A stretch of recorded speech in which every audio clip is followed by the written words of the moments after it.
Okay, so today we are going to do a video on how to use the tire balancer, and this is it. This is a Hunter tire balancer. It's DSP 8500.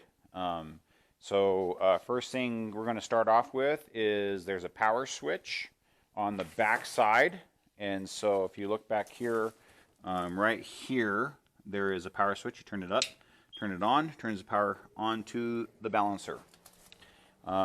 Okay, the next step is we're going to have to select a cone for the tire, for whatever tire you're going to balance. We're going to balance this one over here, and we're going to roll the tire up into the tire machine here.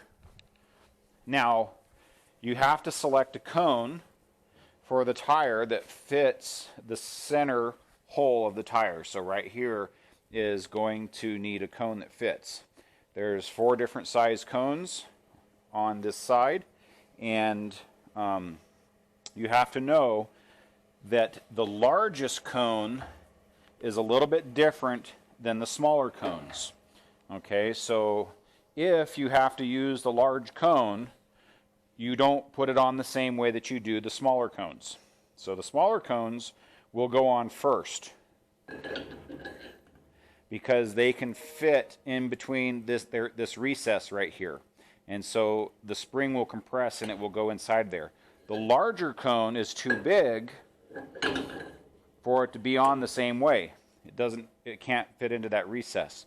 So what we do with the larger cone is we put the tire on first, and then we put the cone in on the front side of the rim, and then that way you can see it has a recess that it can recess in there if it needs to.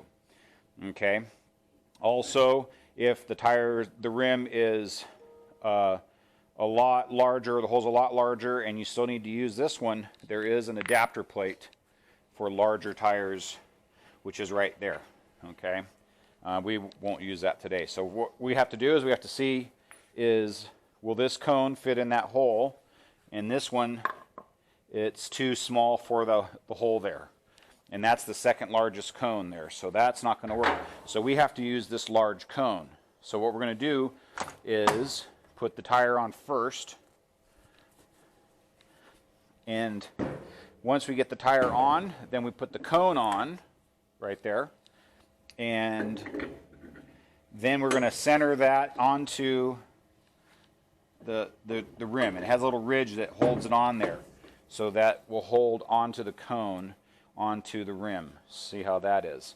Now you're going to take your lock nut, and that's going to go on here. Try not to cross thread it. Sometimes it'll get cross threaded, so you have to make sure it's okay. You're going to spin that all the way down and kind of wiggle the tire while you're doing it, and it has to center the tire. And so you're basically going to have to make sure this is tight. If this isn't tight enough and the machine will start to spin the tire, this will spin off of the cone and it will mess up the calibration. So make sure that's tight, and I like to make sure it's really tight right there. All right, that's that step right there.